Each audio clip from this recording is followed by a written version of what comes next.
di dalam syarah Sahih Muslim. Al-Imam Nawawi salah seorang ulama besar kalangan mazhab Syafi'i. Hadis yang lainnya yang juga menunjukkan keutamaan salat duha, hadis riwayat Bukhari dan Muslim dari Abu Hurairah radhiyallahu anhu, beliau berkata, "Awsani khalili bi thalathin." Kata Abu Hurairah, kekasihku yaitu Rasulullah telah mewasiatkan kepadaku dengan 3 hal. Yang pertama, la ada'uhunna hatta.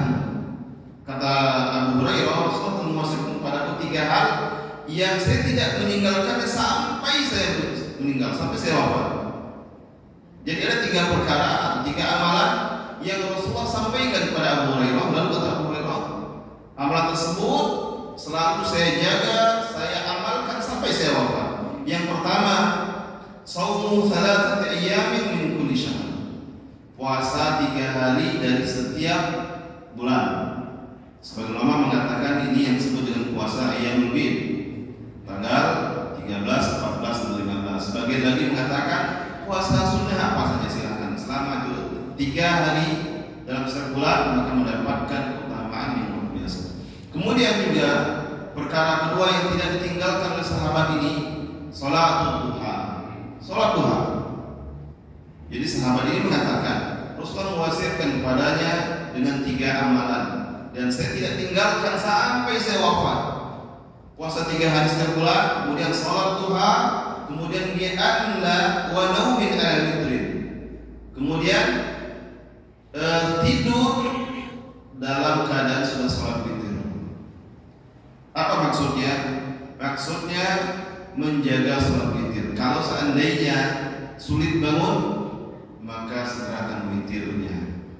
Tapi orang yang sudah rutin bangun tengah malam atau di akhir malam menunaikan salat malam, maka tidak apa-apa salat dan belum menunaikan salat witir.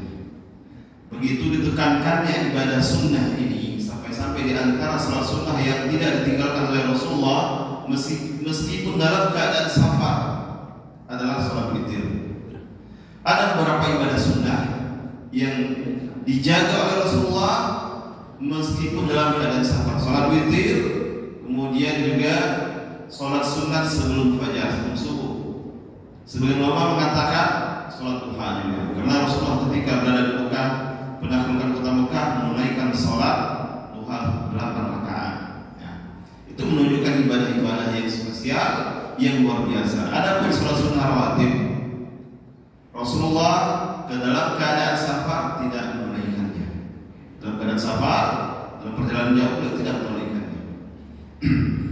Kemudian juga di antara hadis lain yang menunjukkan keutamaan salat duha, hadis dari Abu Darda dan dari Abu Dzar radhiyallahu anhuma, dari Rasulullah sallallahu alaihi wasallam. Beliau bersabda, dalam sabda ini hadis qudsi. Beliau bersabda bahwasanya Allah Subhanahu wa taala berfirman, "Ibnu Adam, wahai anak Adam, wahai manusia, irka'li, rukuklah kepadaku. Irka'li min awwalin nahari 4 rakaat. Rukuklah kepadaku dari awal siang 4 rakaat." Jadi Allah yang memerintahkan dalam hadis qudsi ini agar manusia menunaikan salat di awal nahar, di awal siang. Nah, di sini ada khilaf di antara para ulama menafsirkan awalun nahar, awal siang. Salatnya salat apa? Sebagian ulama mengatakan ini salat duha. Sebagian mengatakan salat sunat subuh dan salat subuhnya. Karena adanya perkataan min awalin nahar, dari awal siang. Sebagian memahami salat sunat sebelum subuh 2 rakaat, kemudian salat subuhnya 2 rakaat, totalnya 4 rakaat. Sebagian lagi mengatakan karena ada hadis sebelumnya yang menjelaskan Rasulullah itu salat duhanya 4 rakaat, maka hadis ini dipahami oleh sebagian ulama ini adalah salat duha 4 rakaat yang ditunaikan di awal siang, yaitu di waktu syuruk. Itu di awal siang. Nah, hadisnya hadis riwayat Tirmidzi dan dinyatakan sahih oleh Syekh Al-Albani di dalam kitab Sahih Sunan At-Tirmidzi.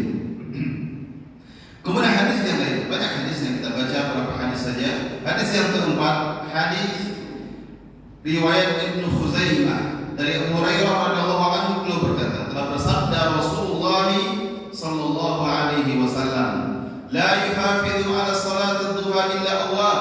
Tidaklah seseorang yang menjaga salat duha melainkan dia adalah awwab. Awwab itu orang yang senantiasa kembali kepada Allah. Orang yang senantiasa kembali kepada Allah dalam segala keadaan, dalam segala kondisi. Dalam keadaan senang dia ingat kepada Allah, dalam keadaan susah apalagi dia ingat kepada Allah. Maka orang-orang yang senantiasa menjaga salat duha, maka dia dinilai sebagai orang yang senantiasa kembali kepada Allah.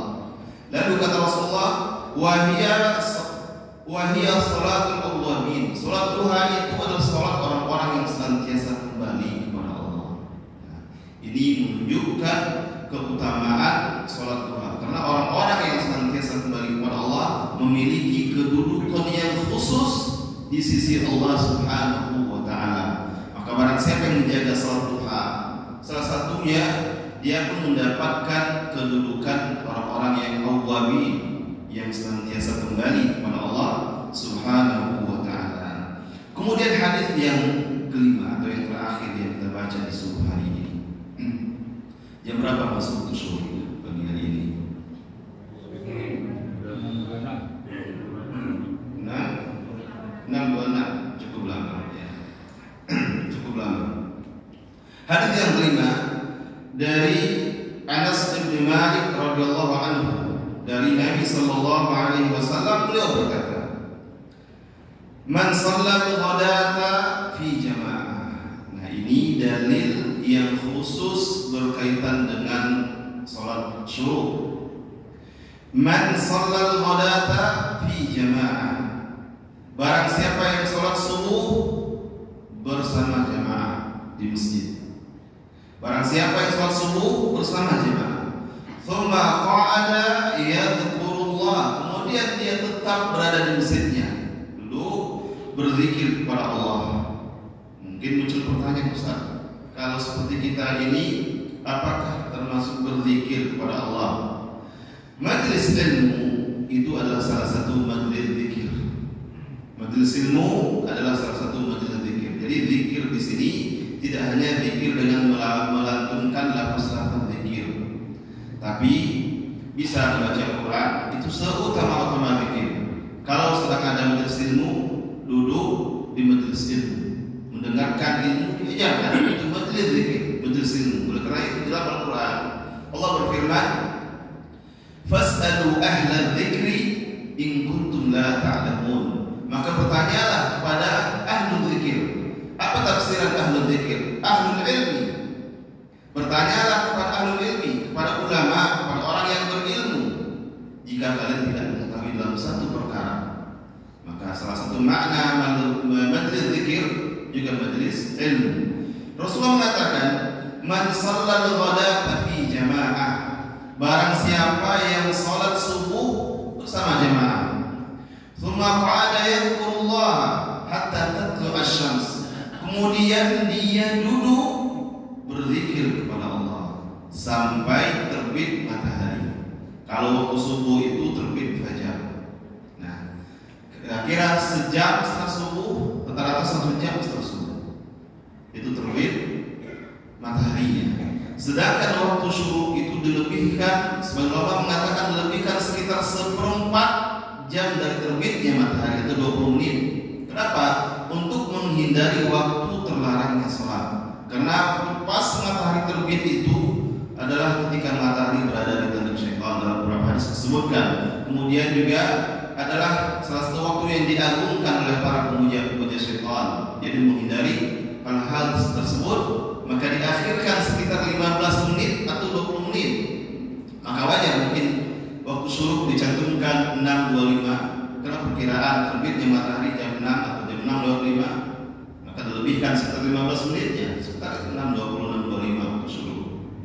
Itu waktu amannya, terhindar dari larangan sholat ketika matahari terbit dan berada di antara dua tanduk syaitan. Rasulullah mengatakan, barang siapa yang sholat subuh berjamaah di masjid, kemudian dia duduk berzikir kepada Allah sampai terbit matahari. Tsumma shalla rak'atain, kemudian dia tunaikan salat sunnah 2 rakaat. Dia tunaikan salat sunnah 2 rakaat, kanat lahu ka'ajri hajjatin, maka untuknya ganjaran seperti menunaikan haji, wa umratin, dan seperti menunaikan umrah. Jadi hanya dengan salat sunnah 2 rakaat, tapi dengan syarat di masjid lalu duduk menunggunya. Kalau di masjid pulang ke rumah, kemudian di rumah menunggu, maka tidak mendapatkan. Keutamaannya ini didapatkan jika duduk di masjid. Kalau tidak duduk di masjid, dia cuma mendapat keutamaan sholat duha. Sholat duha dapat, sholat duha biasa. Karena sholat syuruk itu sholat duha yang ditunaikan di waktu syuruk. Sholat duha yang ditunaikan di waktu syuruk dikatakan sholat duha, disebut dengan sholat syuruk. Maka barang siapa yang sholat berjamaah di masjid, lalu dia sholat menunggu sampai terbit matahari, lalu diakhirkan sedikit dan dia tunaikan sholat 2 rakaat, maka dia mendapatkan ganjaran bagaikan pahala haji dan pahala umrah. Tamah, harus ulangi 3 kali. Sempurna. Itu luar biasa. Hadis ini hadis riwayat Tirmidzi dan dinyatakan hasan kedudukannya oleh Imam Al-Albani di dalam Sahih Sunan Tirmidzi. Hadis ini terdapat khilaf di antara para ulama dari dahulu sampai sekarang. Sebagian mengatakan hadis ini lemah, sebagian mengatakan hadisnya hasan li ghairi, karena banyak jalannya.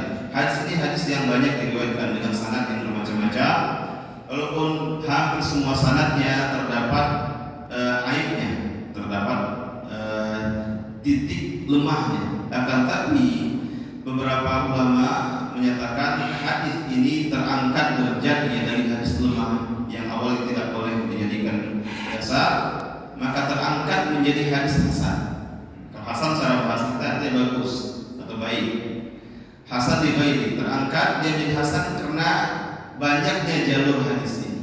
Nah, kalau dengan pendapat ulama yang menghasankan hadis ini, maka boleh beramal dengan ini, meyakini pahala yang besar ini. Terlepas dari hadis ini, dari hadis-hadis sebelumnya, itu lebih dari cukup sebagai dalil bahwasanya ibadah salat duha baik 2 rakaat, 4 rakaat atau 8 rakaat itu adalah ibadah yang sangat ditekankan. Bahkan Rasulullah melaksanakannya dan mengajak atau menganjurkan para sahabat melaksanakan, bahkan dalam keadaan lelah, dalam keadaan safar. Bayangkan menaklukkan kota Mekah, berjalan berhari-hari dari Madinah ke Mekah dengan membawa 10.000 pasukan. Kalau sekarang berperang membawa 10.000 pasukan dengan kendaraan yang cepat, dengan pesawat, angkut. Kalau dahulu sebagian dengan onta, sebagian dengan kuda, sebagian jalan kaki, sebagian bawa keledai. 10.000 di perjalanan dan harus sama-sama menunggu. Tidak ada mungkin yang dulu lah, yang lambat biar nanti kami tidak. Mereka berjalan bersama. Lelah, istirahat, berhenti. Setelah itu lanjut lagi berjalan. Sampai di Mekah pun tetap beliau menunaikan salat duha sebagai bentuk syukur atas karunia Allah berhasil menaklukkan kota Mekah tanpa peperangan.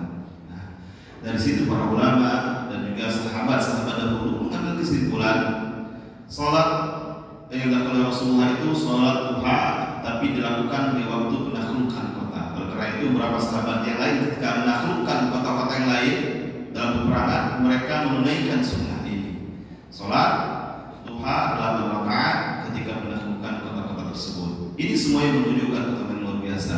Kemudian hadis yang lain dan juga yang tadi kita baca, bahwa saya yang menunaikan salat duha, maka dia mendapatkan kedudukan sebagaikan seorang yang berserah diri, bahwa orang yang berserah diri kepada Allah Subhanahu wa taala. Berapa jumlah rakaat salat duha? Dari beberapa hadis tadi, maka para ulama mengambil kesimpulan hukum jumlah rakaatnya itu minimal 2 rakaat. Berapa paling banyak? Tidak ada batasannya. Tidak ada hadis yang membatasi. Yang ada menjelaskan boleh 2, boleh 4, boleh 8 8 atau lebih, silakan. Dengan catatan setiap 2 rakaat salam. Tidak boleh atau tidak pernah dilakukan langsung 4 rakaat sekali salam atau 8 rakaat sekali salam. Tidak pernah dilakukan oleh Rasulullah Sallallahu Alaihi Wasallam. Yang dilakukan oleh Rasulullah setiap 2 rakaat beliau salam. Salat sunnah itu 2 rakaat salam. Semua salat sunnah 2 rakaat salam. Kecuali witir, karena witir ada ganjilnya. 2 rakaat salam, kemudian 1 rakaat salam. Atau yang misalnya cuma 1 rakaat witir pun boleh. 1 rakaat kemudian salam. Itu salat witir. Adapun waktu utamanya, maka waktu utamanya adalah ketika matahari yang kalau utama untuk mendapatkan pahala salat isyraqnya ketika matahari terbit di awal siang dan dilebihkan. Beberapa ulama menggunakan bahasa Arab sampai bayangan kalau ditancapkan anak panah bayangannya sama panjang dengan anak panah tersebut. Itu sebagai tandanya. Kalau sekarang kita sudah ada jam mempermudah kita dengan jam. Yaitu sekitar jam berapa terbit matahari. Kalau jam 6 dilebihkan jadi jam 6:15, jam 6:20 dan seterusnya. Itu yang untuk syuruqnya. Sedangkan yang untuk duha secara umum, maka yang paling afdal, yang paling utama waktunya adalah di akhir waktu duha, yaitu beberapa menit sebelum masuk waktu zuhur, sebelum tergelincir matahari. Di akhir waktu duha. Kalau di waktu zuhur di kita misalnya jam 12:24 atau 23, maka akhir waktu duha itu, karena itulah yang dikatakan salat awwabin. Akhir waktu duha itu maka sekitar jam 12, dan itu waktu yang afdal untuk salat duha yang biasa selain yang syuruqnya.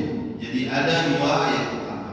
Ketika syuruq ada syaratnya lagi mendapatkan pahalanya, duduk di masjid, tetap berada di masjid.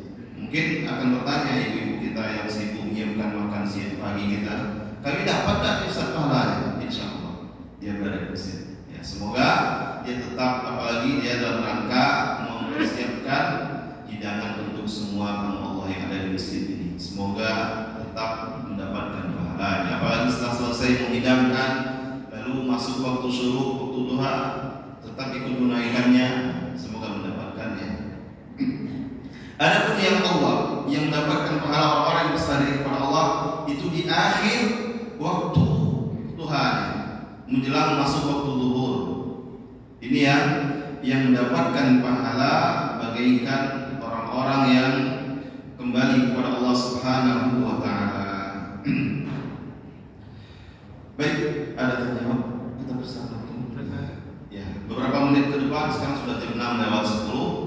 Beberapa menit ke depan dalam syuruq kita gunakan untuk tanya jawab. Silakan. Baik, Bapak. Bukan zikir masalah bulan, tapi dalam suatu kita ada ngomong sama kawan, tapi bukan zikir. Baik. Pertanyaannya, jika kita duduk menunggu syuruq dalam satu waktu ada berbicara dengan kawan, selama itu pembicaraan di dalam masjid dan pembicaraan yang dengan hal-hal yang diperbolehkan, insya Allah tidak merusak pahala syuruq yang didapatkan berdasarkan hadis ini. Hadis kalau kita mengamalkan keutamaan syuruq, dan terlepas dari khilaf para ulama, ya ulama-ulama besar banyak yang menghasankan hadis tersebut dan menganjurkan untuk mengamalkan, dan insya Allah tidak apa-apa. Allahu a'lam bishawab. Baik, mungkin yang lainnya di antara ibu-ibu. Baik, ibu silakan. Waalaikumsalam warahmatullahi wabarakatuh. Ya, silakan.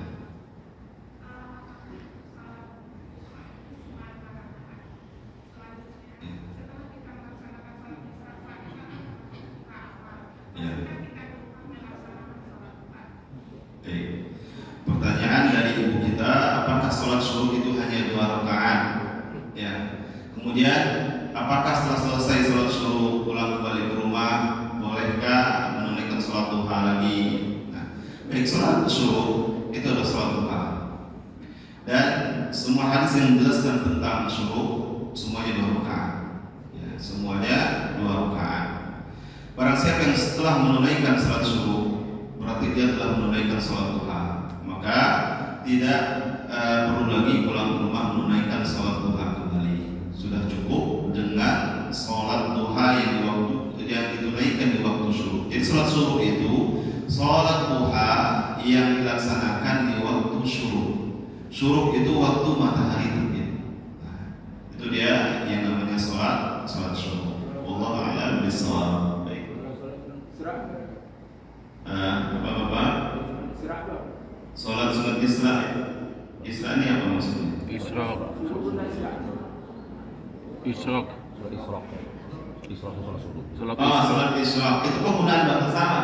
Isra, salat syuruk. Jadi dalam bahasa Arab itu ada beberapa perubahan kata dari satu asal kata sama dengan Isra. Isra itu ya sama dengan matahari mulai naiknya. Dan itu juga waktu syuruk. Mungkin tadi karena pelafasannya tidak begitu jelas oleh saya. Kalau Isra itu sama dengan salat syuruk. Sebagian mengatakan menyebut dengan istilah salat sunat Isra, sebagian menyebut dengan istilah salat sunat syuruk.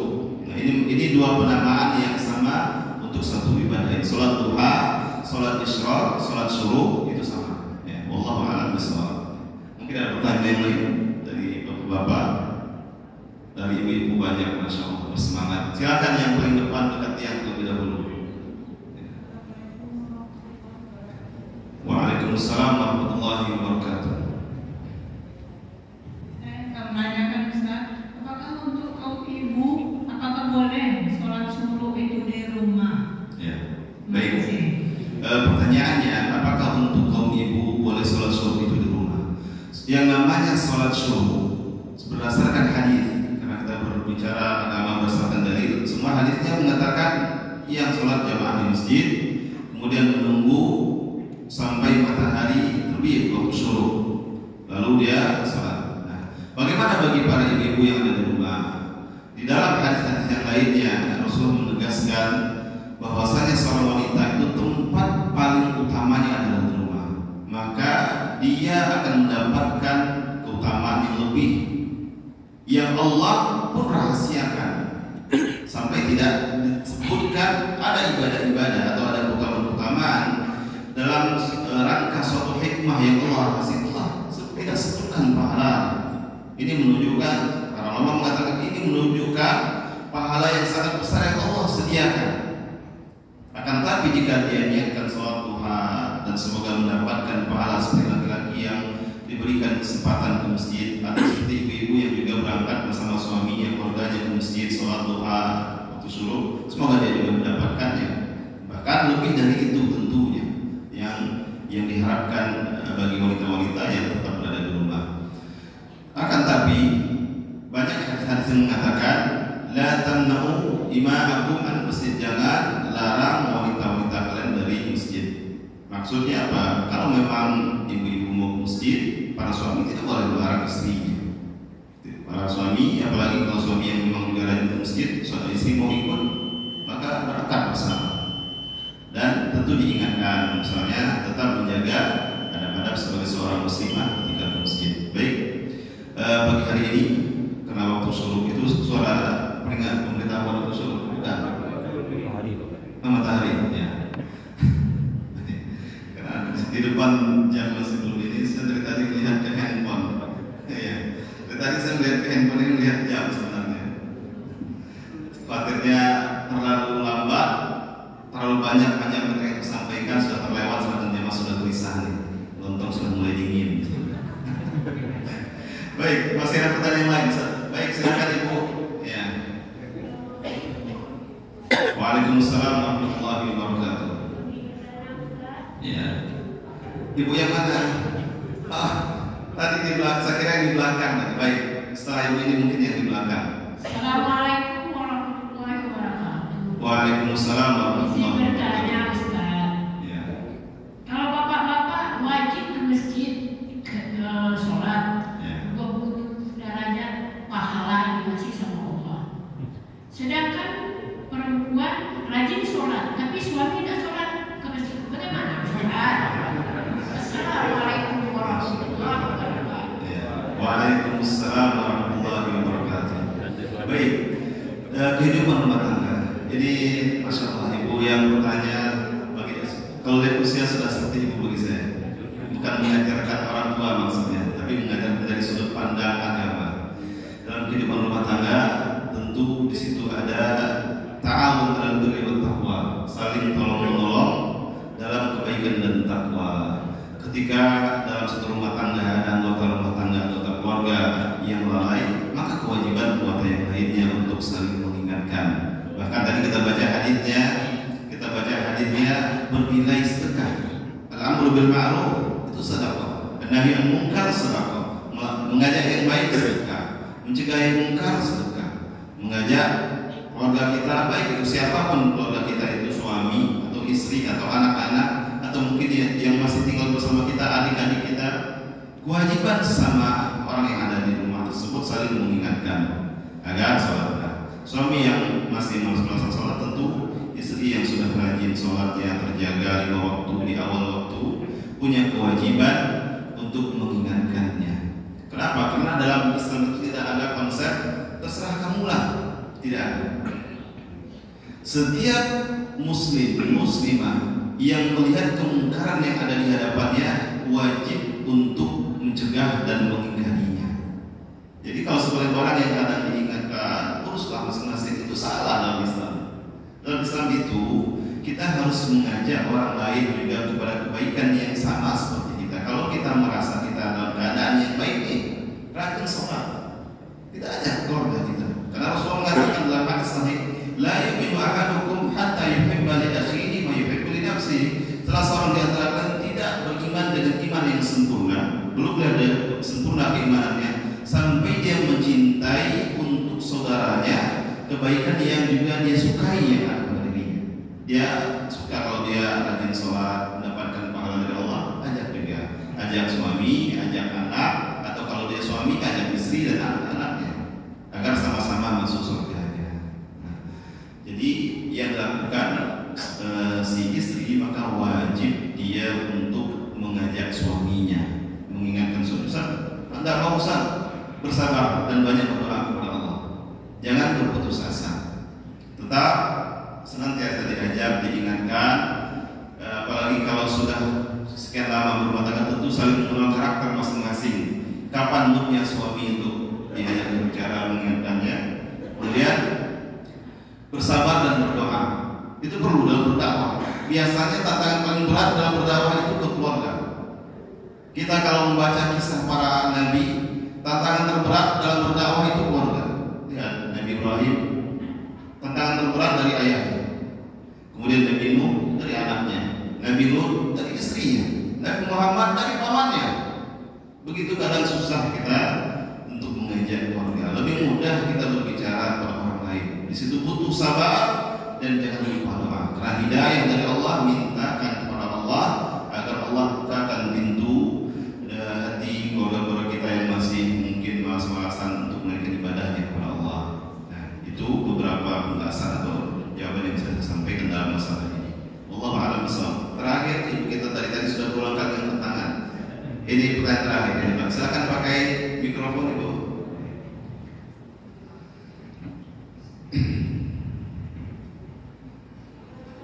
Assalamualaikum warahmatullahi wabarakatuh. Waalaikumsalam warahmatullahi wabarakatuh. Begini Pak Ustadz, sholat witir yang kita lakukan sebelum tidur itu kan biasanya 3 rakaat. Yang paling sedikit kan itu 1 rakaat. Apakah pahalanya sama itu Pak? Ya, baik. Sholat witir, pertanyaan saya ulangi ya. Sholat witir yang biasa dilakukan itu sebelum tidur 3 rakaat atau paling sedikit 1 rakaat. Apakah pahalanya sama? Yang menentukan pahalanya sama itu Allah. Karena Allah yang paling tahu kemampuan seorang. Ketika seorang yang mampu menunaikan 3 rakaat tapi karena rasa malasnya dia 1 rakaat aja lah.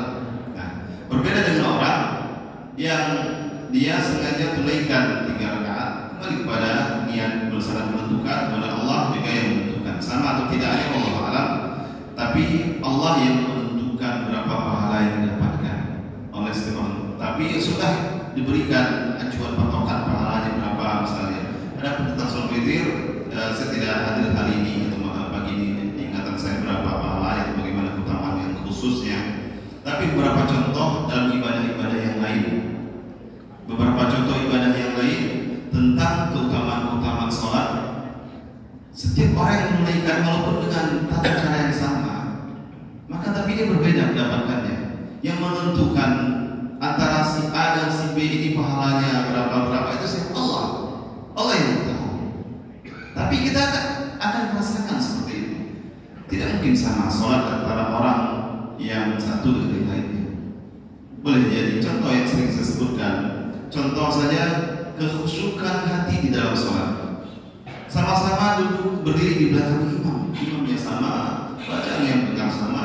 Yang satu dia sekhusyuk simak bacaannya, dia renungi setiap lantunan bacaan Al-Quran dibaca oleh imam. Yang satu berangkat sholat berdiri di belakang saf teringat tadi kamu perhatikan apa ya? Berbeda. Itu menunjukkan. Tapi siapa yang? Karena Allah yang memberikan pahala, Allah yang menetapkan. Ya, kalau kita hanya secara zahir menghukumi, ya, tapi Allah yang menetapkan untuk hambaku ini dia layak mendapatkan poin sekian. Untuk hambaku ini, dia layaknya hanya sekian dan sebagainya. Begitu juga dengan orang yang menunaikan sholat witir 3 rakaat, 1 rakaat, atau mungkin orang yang bersedekah. Ada yang bersedekah sekali keluar dari dompetnya 1 juta, ada yang bersedekah cuma 100. Siapa yang berhak mendapatkan pahala besar? Belum tentu yang lebih banyak yang. Tapi secara zahir banyak dan ikhlas, maka itu juga pahalanya besar. Kalau sedikit, tidak pula ikhlas, tidak pula ada adanya. Tapi banyak ikhlas dan sungguh-sungguh. 3 rakaat sempurna ditunaikan, insya Allah jauh lebih besar daripada 1 rakaat walaupun sempurna. Tapi kalau hanya yang sempat di 1 rakaat, dan Allah paling tahu sebabnya kenapa dihambaku ini cuma 1 rakaat hari ini. Biasanya dia 3 rakaat. Ini kenapa?